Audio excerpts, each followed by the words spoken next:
Bayangin, makhluk dari api ini sampai bisa naik ke derajat malaikat karena ibadahnya. Mereka saling membunuh, menumpahkan kerusakan. Semakin banyak manusia yang masuk neraka, bukan sekadar pohon, tapi kunci keabadian dan kekuasaan. Turunlah kamu semua dari surga. Sebagian kalian menjadi musuh bagi sebagian yang lain.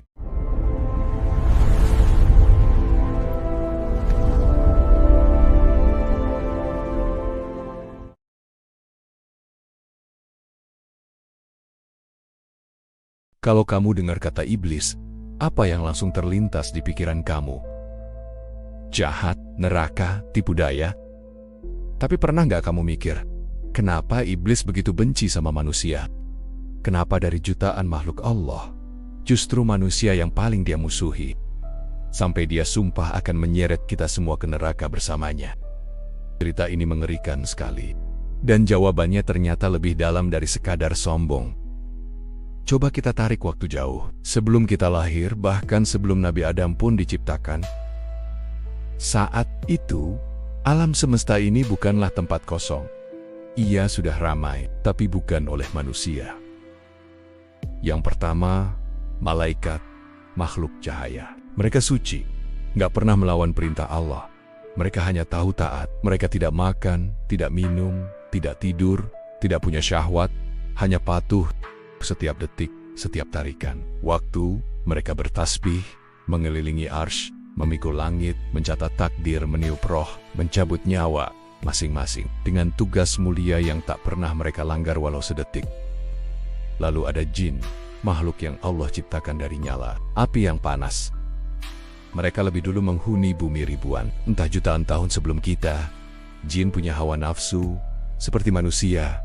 Mereka makan, minum, beranak pinak, bahkan saling berperang. Di antara jin itu, ada satu makhluk yang ibadahnya luar biasa. Dia bernama iblis. Iblis saat itu bukan makhluk yang hina seperti yang kita kenal sekarang. Dia ahli ibadah.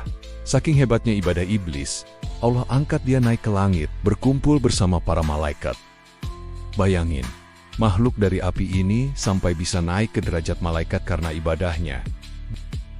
Dia sholat, dia sujud, dia bertasbih ribuan tahun lamanya.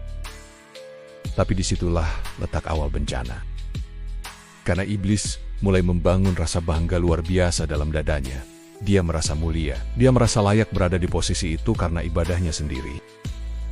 Sementara bumi terus berjalan. Jin memenuhi tanah, tapi juga menumpahkan darah. Mereka saling membunuh, menumpahkan kerusakan.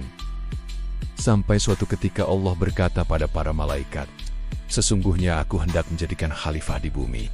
Para malaikat bertanya, bukan karena membantah, tapi ingin tahu hikmahnya. Apakah engkau hendak menjadikan orang yang akan membuat kerusakan di dalamnya dan menumpahkan darah, sementara kami senantiasa bertasbih memujimu dan menyucikan namamu? Allah menjawab dengan lembut, "Sesungguhnya aku mengetahui apa yang tidak kamu ketahui." Di sini ada rahasia besar, bahwa Allah hendak menciptakan makhluk baru, bukan dari cahaya, seperti malaikat, bukan dari api seperti jin, tapi dari tanah. Tanah yang rendah, diinjak-injak, kotor. Tapi dari situ Allah ingin munculkan makhluk yang kelak bisa menjadi lebih mulia dari malaikat, atau sebaliknya, jatuh lebih hina dari binatang. Inilah yang membuat semesta seakan menahan napas. Karena akan lahir satu makhluk yang mengubah sejarah jagat raya selamanya. Dan ini juga yang nanti akan memantik permusuhan paling panjang yang pernah ada. Permusuhan antara iblis dan kita, manusia.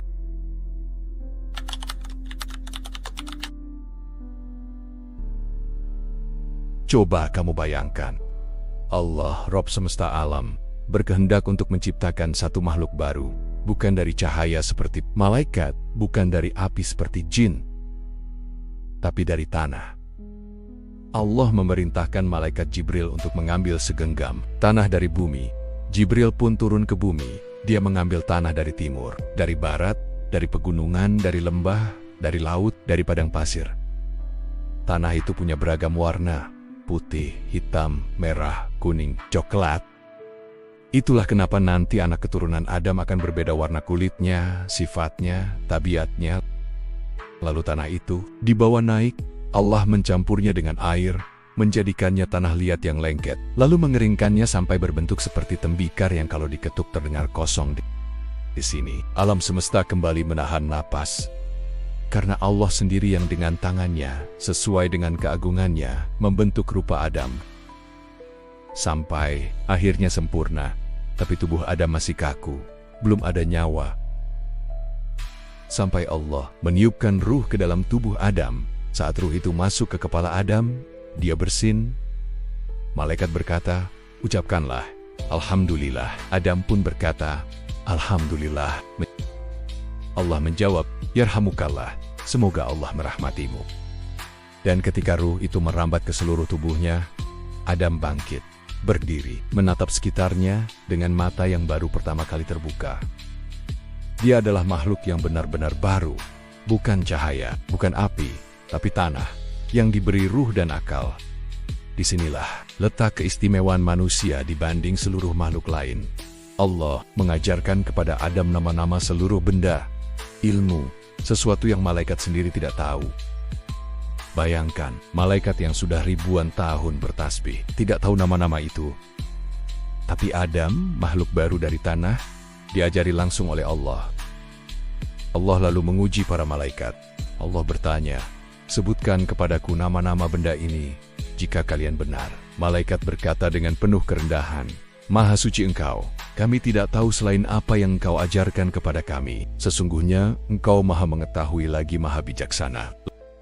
Lalu Allah memanggil Adam, "Wahai Adam, beritahukan kepada mereka nama-nama itu." Adam pun menyebut satu persatu nama benda-benda itu, dan para malaikat terdiam. Mereka melihat keajaiban, bahwa makhluk dari tanah ini ternyata memikul sebuah amanah besar, ilmu, akal, dan kebebasan memilih.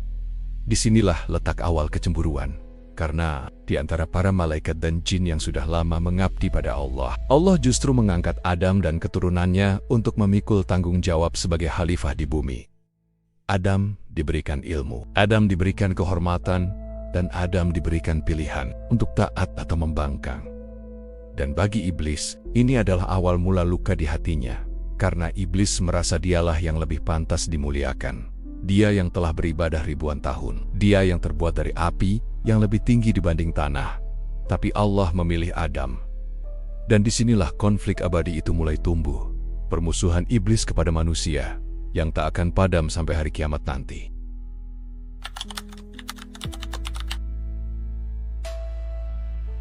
Setelah Allah menciptakan Adam dengan tangannya sendiri, mengajarkan ilmu kepadanya, dan memuliakannya di hadapan malaikat, Allah pun mengeluarkan satu perintah yang sederhana, tapi berat bagi yang hatinya penuh kesombongan.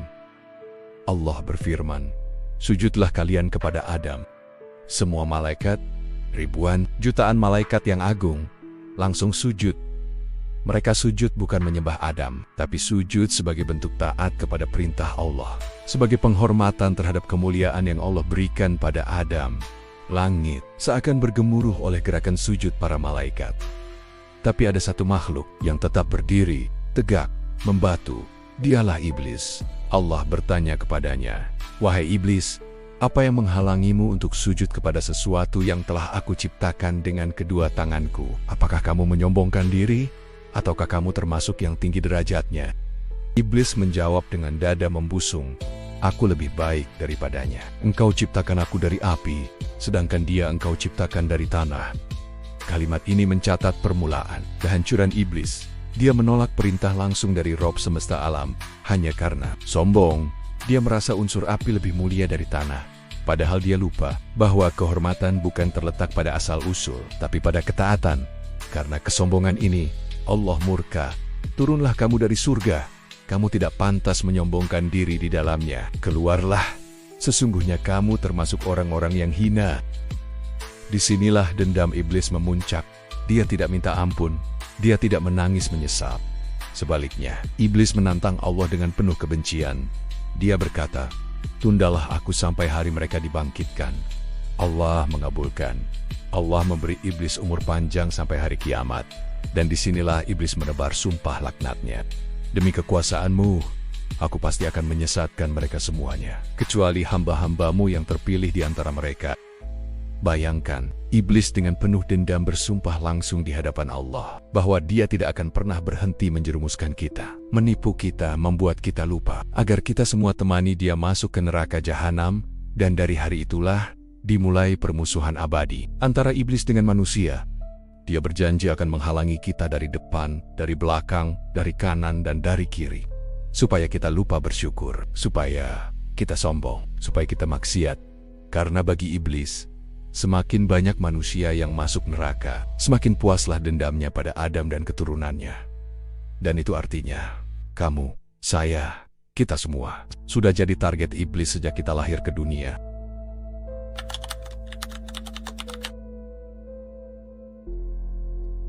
Setelah iblis diusir dari surga, Allah masih menempatkan Adam dan Hawa di dalam surga. Tempat yang indah luar biasa, penuh buah-buahan, sungai-sungai, kesenangan yang tak terbayangkan, dan mereka hidup di sana dalam keadaan suci, bersih dari dosa. Allah hanya memberikan satu larangan, janganlah kalian berdua mendekati pohon ini, nanti kalian termasuk orang-orang yang zalim. Larangan itu sederhana, Adam dan Hawa bisa menikmati semua yang ada di surga, kecuali satu pohon. Tapi disinilah iblis mulai menjalankan sumpahnya. Dia tidak tinggal diam. Dia datang mendekati Adam dan Hawa, menyelinap, menghembuskan bisikan. Dia berkata, "Wahai Adam, maukah aku tunjukkan kepadamu pohon keabadian dan kerajaan yang tidak akan binasa?" Iblis memoles kebohongannya dengan janji manis, membuat pohon terlarang itu terlihat menggiurkan, bukan sekadar pohon, tapi kunci keabadian dan kekuasaan. Adam dan Hawa pun tergoda. Mereka mendekati pohon itu, memetik buahnya, dan memakannya. Begitu mereka memakan buah itu, aurat mereka terbuka. Mereka berlari, berusaha menutupi tubuhnya dengan daun-daun surga. Hati mereka pun langsung dipenuhi rasa malu dan takut.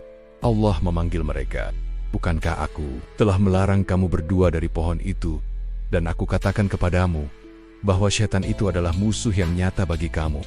Adam dan Hawa menangis. Mereka menyesal dengan penyesalan yang dalam. Berbeda dengan iblis, mereka tidak membela diri, tidak sombong, tidak menyalahkan Allah. Adam memohon ampun, "Ya Tuhan kami telah menzalimi diri kami sendiri. Jika Engkau tidak mengampuni kami dan memberi rahmat kepada kami, niscaya kami termasuk orang-orang yang merugi."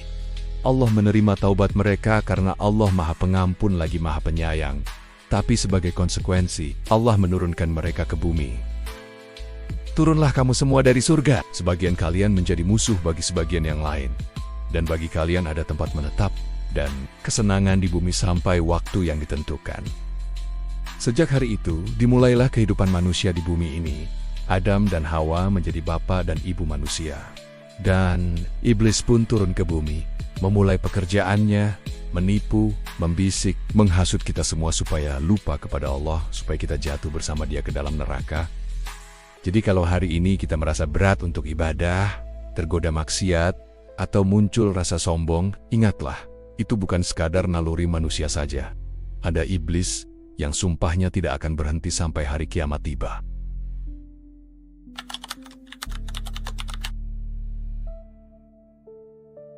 Pernah tidak kalian berpikir, kenapa Allah kabulkan permintaan iblis? Kenapa iblis yang jelas-jelas membangkang itu malah dikasih panjang umur sampai hari kiamat? Bukankah akan lebih mudah kalau Allah langsung musnahkan iblis sejak dia menolak sujud dulu? Ternyata disinilah letak ujian terbesar manusia.